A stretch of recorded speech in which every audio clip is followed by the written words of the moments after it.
ये बहन कुमारी मायावती जी।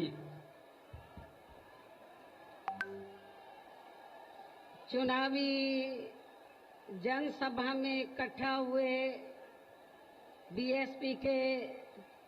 सभी छोटे बड़े पदाधिकारियों एवं कार्यकर्तागण, आज आप लोग उत्तर प्रदेश में विधानसभा के लिए हो रहे आम चुनाव में कोरोना नियमों का पालन करते हुए अपनी पार्टी के बस्ती मंडल के उम्मीदवारों के समर्थन में मुझे सुनने के लिए यहाँ भारी संख्या में इकट्ठा हुए हैं, तो उसके लिए मैं आप सभी लोगों का हार्दिक दिल से आभार प्रकट करती हूँ। और अब मैं सबसे पहले अपनी पार्टी के संबंध में ये कहना चाहूंगी कि हमारी पार्टी यह चुनाव उत्तर प्रदेश की सभी विधानसभा की सीटों पर अकेले अपने बलबूते पर ही पूरी तैयारी व दमदारी के साथ यहाँ सन 2007 की तरह ही फिर से अपनी पार्टी की पूर्ण बहुमत की सरकार बनाने के लिए लड़ रही है, ताकि आप लोगों के फिर से यहाँ बीएसपी के शासनकाल वाले आपके अच्छे दिन वापस आ सके। इसके साथ ही हमारी पार्टी ने पूर्व की तरह इस चुनाव में भी बीएसपी से जुड़ने की तादाद को ध्यान में रखकर फिर उसी अनुपात में ही यहाँ सर्व समाज के लोगों को टिकट भी दिए हैं। और अभी चुनाव में आप लोगों को अपना वोट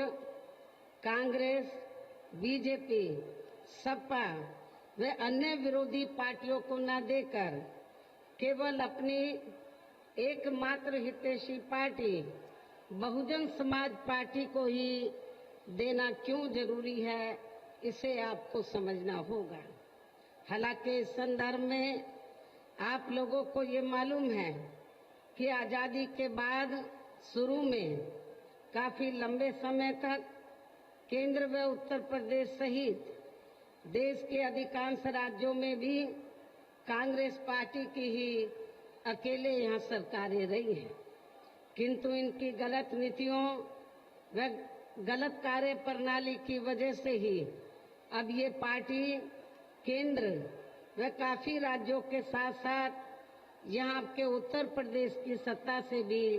बाहर हो चुकी है। इसके साथ ही ये पार्टी जबरदस्त जातिवादी होने के कारण शुरू से ही हर मामले में खासकर यहाँ दलित, आदिवासी व अन्य पिछड़ा वर्ग विरोधी पार्टी भी रही है और अभी भी है, जिस कारण केंद्र में रही इस पार्टी की सरकार ने इन वर्गों के मसीहा व भारतीय संविधान के मूल निर्माता परम पूज्य बाबा साहब डॉक्टर भीमराव अंबेडकर को भारत रत्न की उपाधि से भी सम्मानित नहीं किया है, जिसके लिए वो हर प्रकार से पात्र भी थे। इतना ही नहीं बल्कि इनकी मूवमेंट को आगे बढ़ाने के लिए अपनी पूरी जिंदगी समर्पित करने वाले मान्यवर श्री कांशीराम जी के देहांत होने पर भी केंद्र में उस समय इसी कांग्रेस पार्टी की रही सरकार ने उनके सम्मान में एक दिन के लिए भी राष्ट्रीय शोक घोषित नहीं किया था। न ही इस पार्टी की रही सरकार ने पिछड़े वर्ग के आरक्षण संबंधी मंडल कमीशन की रिपोर्ट को भी लागू किया था, जिसे फिर बीएसपी ने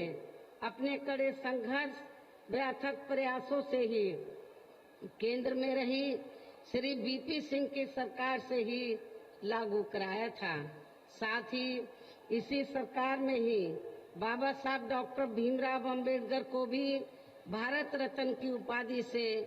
सम्मानित किया गया था, लेकिन अब केंद्र व अधिकांश राज्यों की भी सत्ता से बाहर होने पर यही कांग्रेस पार्टी खासकर दलितों, आदिवासियों व अन्य पिछड़े वर्गों के वोटों की खातिर आए दिन किस्म किस्म की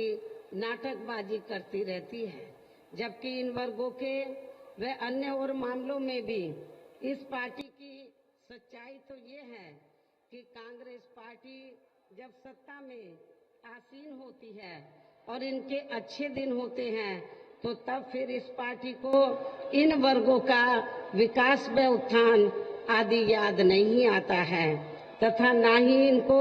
महिलाओं की भी भागीदारी याद आती है।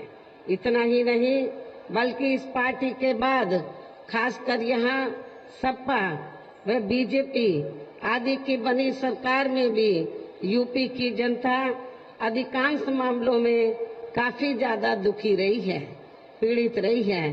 सपा की सरकार में तो ज्यादातर यहाँ गुंडों, बदमाशों, माफियाओं, अराजक तत्वों व सरेआम लूट खसोट करने एवं दंगे फसाद आदि कराने वालों का ही राज रहा है, जिसकी खास वजह से ही इस सरकार में हमेशा यहाँ तनाव की स्थिति बनी रही है। प्रदेश में विकास के कार्य भी ज्यादातर यहाँ एक विशेष क्षेत्र व एक विशेष समुदाय के लोगों तक ही सीमित होकर रह गए हैं। खासकर दलितों व अति पिछड़े वर्गों के लोगों को हमारी सरकार ने जो अनेकों सुविधाएं दी थी तो उन्हें भी सपा सरकार ने ज्यादातर खत्म कर दिया है। साथ ही इनके संतों, गुरुओं व महापुरुषों आदि के आदर सम्मान में हमारी सरकार द्वारा जनहित की अनेकों योजनाओं के व नए बनाए गए जिलों के तथा यूनिवर्सिटी व पार्क आदि के भी जो नाम रखे गए थे तो उन्हें भी अधिकांश सपा सरकार ने बदल दिया है। इस प्रकार से इनके प्रति ये है इनका प्रेम व सम्मान आदि। इसके साथ ही हमारी पार्टी तो इन मामलों को लेकर ये भी सोचकर चल रही थी कि सपा सरकार के हटने के बाद शायद बीजेपी की सरकार सपा के इन फैसलों को जरूर बदल देगी,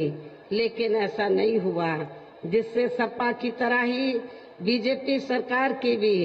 इन वर्गों के प्रति तथा इनके संतों, गुरुओं व महापुरुषों आदि के प्रति भी हीन व जातिवादी मानसिकता साफ झलकती है। इसलिए चुनाव में खासकर इन वर्गों के लोगों को सपा के साथ साथ बीजेपी को भी अपना वोट कतई भी नहीं देना है। इसी प्रकार भारतीय जनता पार्टी की भी नीतियां, भारतीय जनता पार्टी की सरकार की भी नीतियां व कार्यशैली अधिकांश यहाँ जातिवादी, पूंजीवादी एवं आरएसएस के संकीर्ण एजेंडे को ही लागू करने पर टिकी रही हैं, जिससे प्रभावित एवं शिकार हुए लोगों का इस सरकार में सही से विकास व उत्थान आदि नहीं हो सका है। साथ ही इनका हर स्तर पर काफी ज्यादा शोषण व उत्पीड़न आदि भी किया गया है। धर्म के नाम पर हमेशा यहाँ तनाव व नफरत आदि का वातावरण ही बना रहा है। प्रदेश में अपराध भी काफी ज्यादा बढ़े हैं। खासकर दलित, अकलियत व महिलाएं आदि भी इस सरकार में कतई भी सुरक्षित नहीं रही हैं, लेकिन मीडिया में इनके सही आंकड़ों को अधिकांश दबा दिया जाता है। इसके अलावा प्रदेश में गरीबों, मजदूरों, बेरोजगारों व अन्य मेहनतकश लोगों के साथ साथ दलितों, आदिवासियों, अन्य पिछड़े वर्गों, मुस्लिम व अन्य धार्मिक अल्पसंख्यक समाज के लोगों के हित व कल्याण के लिए वर्षों से जो भी यहाँ सरकारी योजनाएं चल रही थी तो उनका भी इन्हें वर्तमान भाजपा सरकार में सही से पूरा लाभ नहीं मिल पा रहा है। साथ ही दलितों व पिछड़ों को भी अब आरक्षण का पूरा लाभ नहीं मिल पा रहा है। क्योंकि अब इस सरकार में भी ज्यादातर सरकारी कार्य प्राइवेट सेक्टर के जरिए ही कराए जा रहे हैं, जिसमें इनके लिए आरक्षण की कोई भी व्यवस्था नहीं है। सरकारी नौकरियों में भी इनका आरक्षण का कोटा पूरा नहीं किया जा रहा है। मुस्लिम व अन्य धार्मिक अल्पसंख्यक समाज के लोगों के साथ तो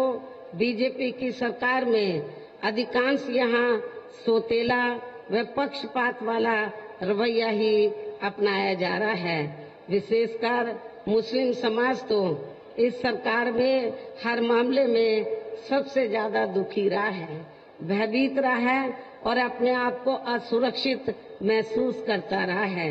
इतना ही नहीं बल्कि इस बार बीजेपी की सरकार में अपर कास्ट समाज में से विशेषकर प्रबुद्ध वर्ग में भी ब्राह्मण समाज हर मामले में अपने आप को काफी ज्यादा उपेक्षित महसूस करता रहा है। इसके अलावा इनकी गलत आर्थिक नीतियों के कारण यहाँ गरीबी, बेरोजगारी व महंगाई आदि भी काफी ज्यादा बढ़ी है। इसके साथ साथ उत्तर प्रदेश सहित पूरे देश के किसान भी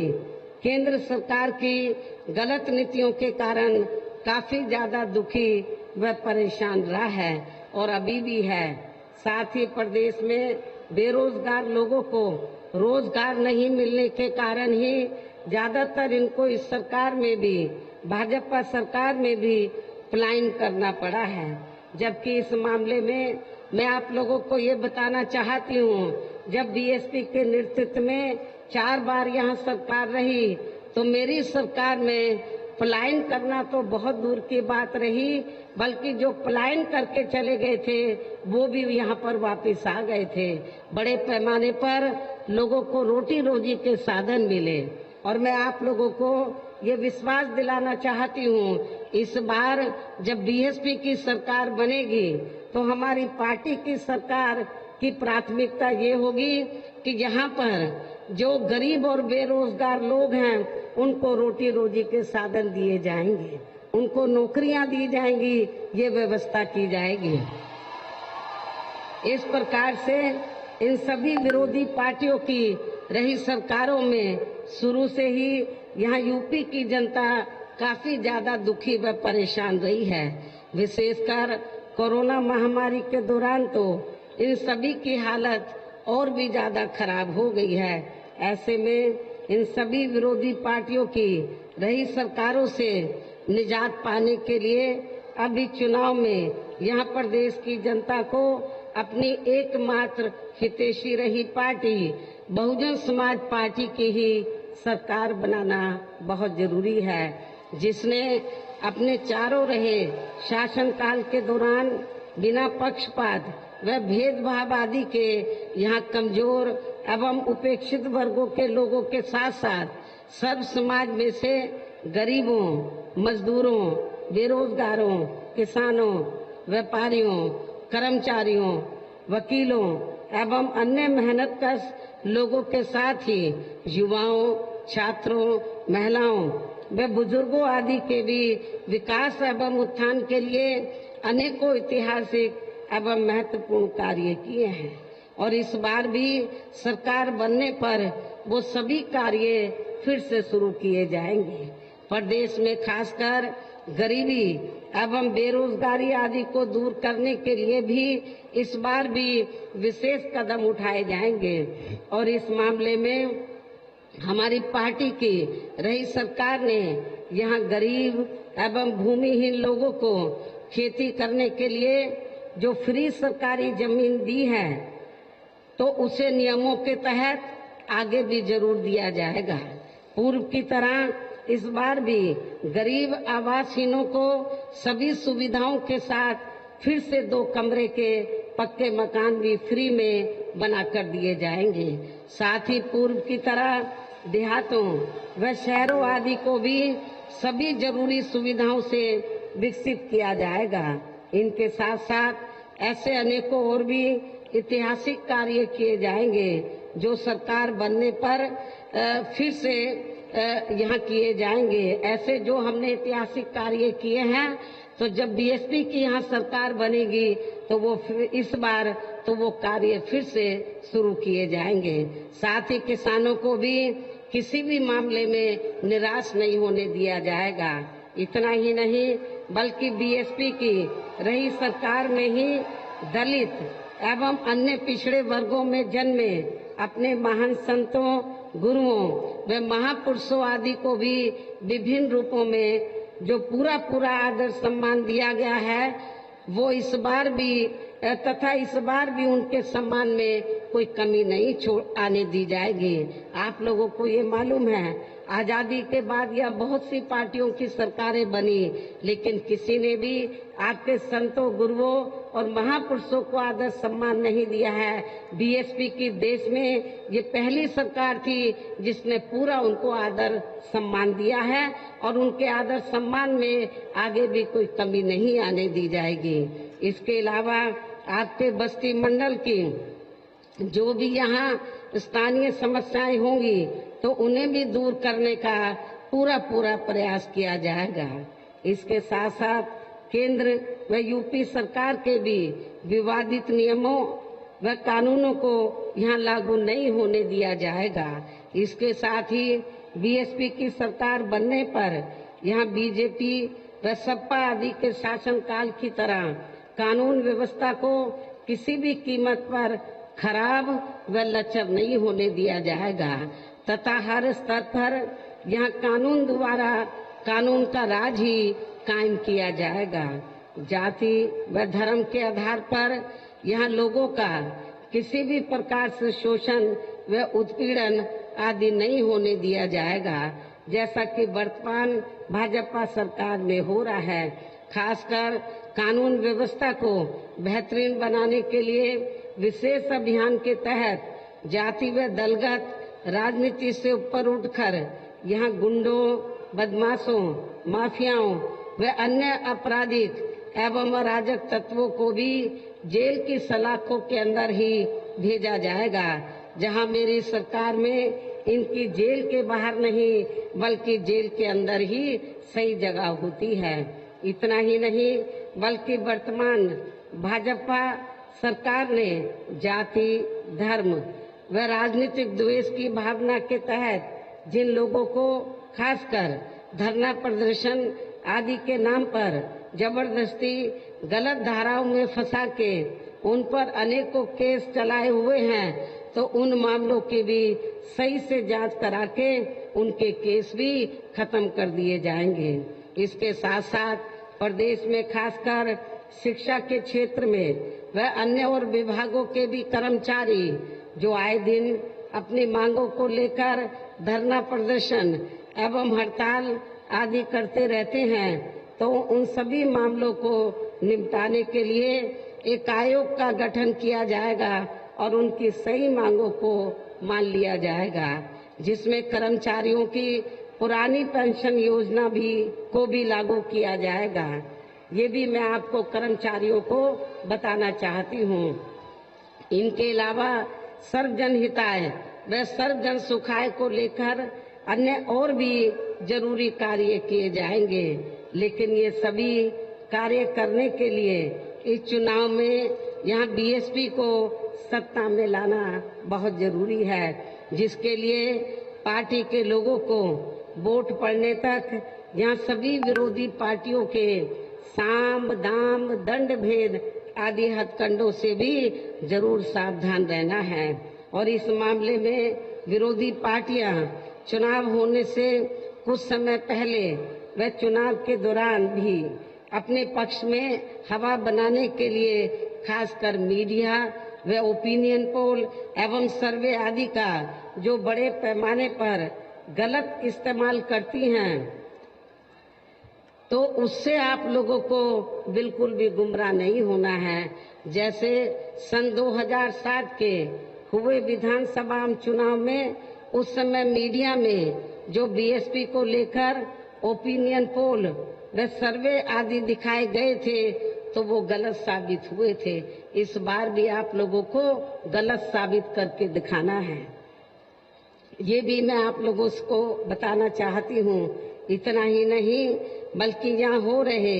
आम चुनाव इतना ही नहीं, मैं आप लोगों को ये भी बताना चाहती हूँ कि इसके साथ ही यहाँ मैं ये भी कहना चाहती हूँ कि जब से पश्चिमी यूपी के क्योंकि आप लोगों को मालूम है यूपी में 7 चरणों में चुनाव हो रहा है, जिसकी शुरुआत पश्चिमी यूपी से हुई है। और जब से पश्चिमी यूपी के बारे में बीएसपी की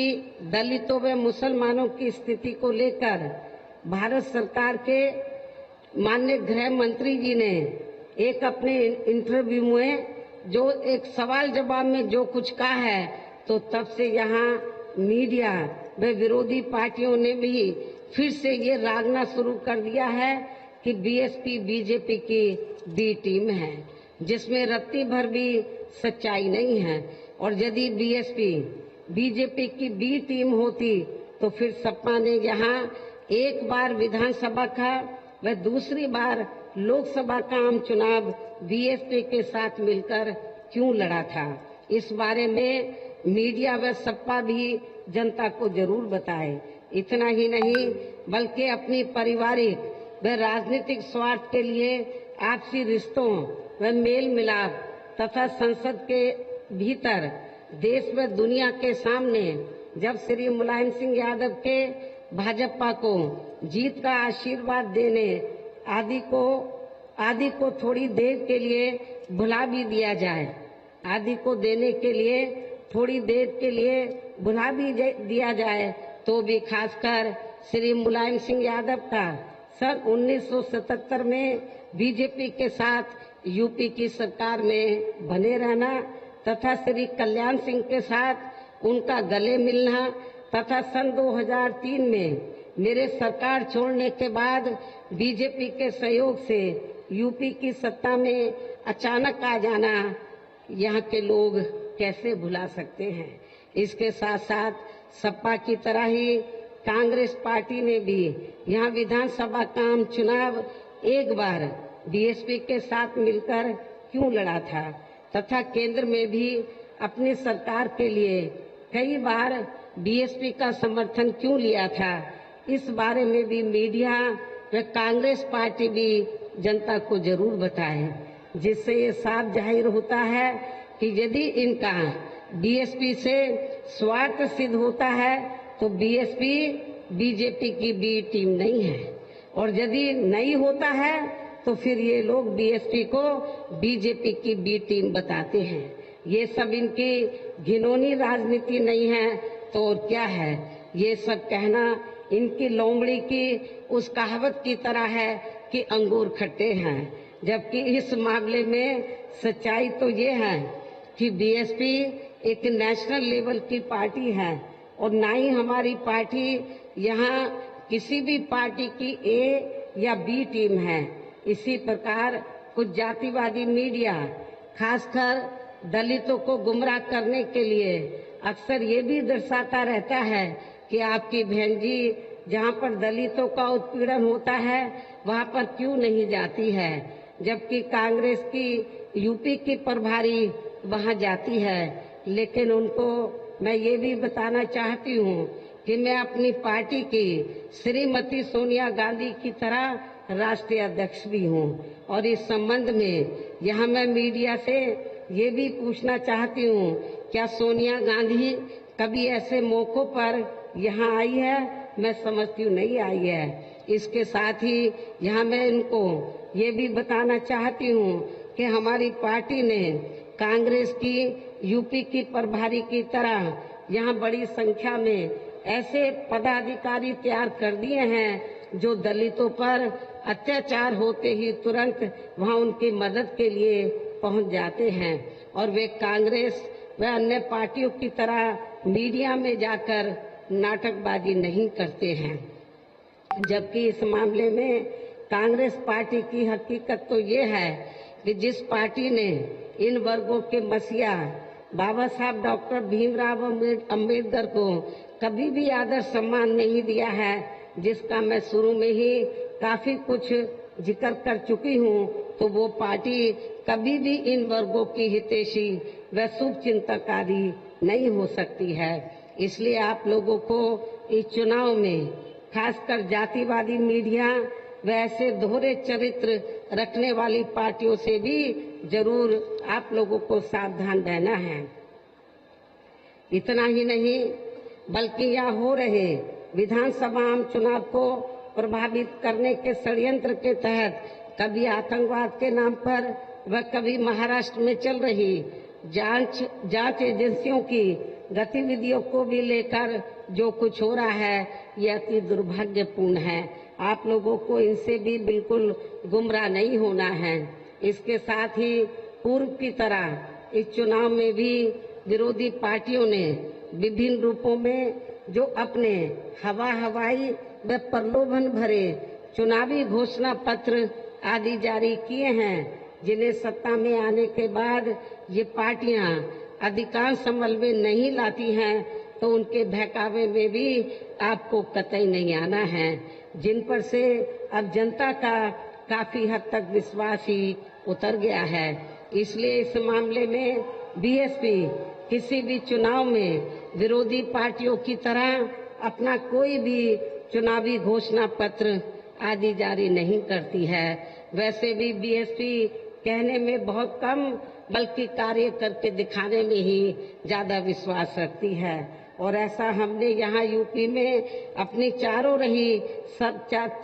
सरकारों के दौरान करके भी दिखाया है। इसके साथ ही हमारी पार्टी की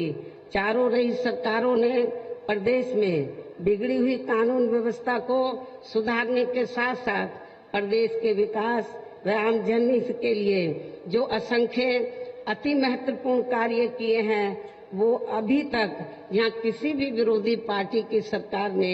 नहीं किए हैं, बल्कि ज्यादातर उन्हीं कार्यों के नाम व स्वरूप आदि बदलकर अब विरोधी पार्टियों की सरकारें उन्हीं को ही भुनाने में लगी रहती हैं। लेकिन उन कार्यों के प्रति उनकी नीयत व सोच सही नहीं होने के कारण उसमें भी ये पार्टियां ज्यादा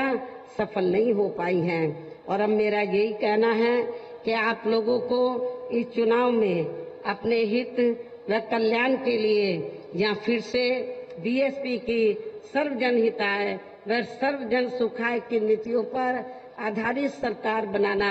बहुत जरूरी है। और इसके लिए पार्टी के लोगों को वोट पड़ने वाले दिन सबसे पहले सुबह उठते ही व समय से अपने अपने पोलिंग बूथों पर अपना वोट डालने के लिए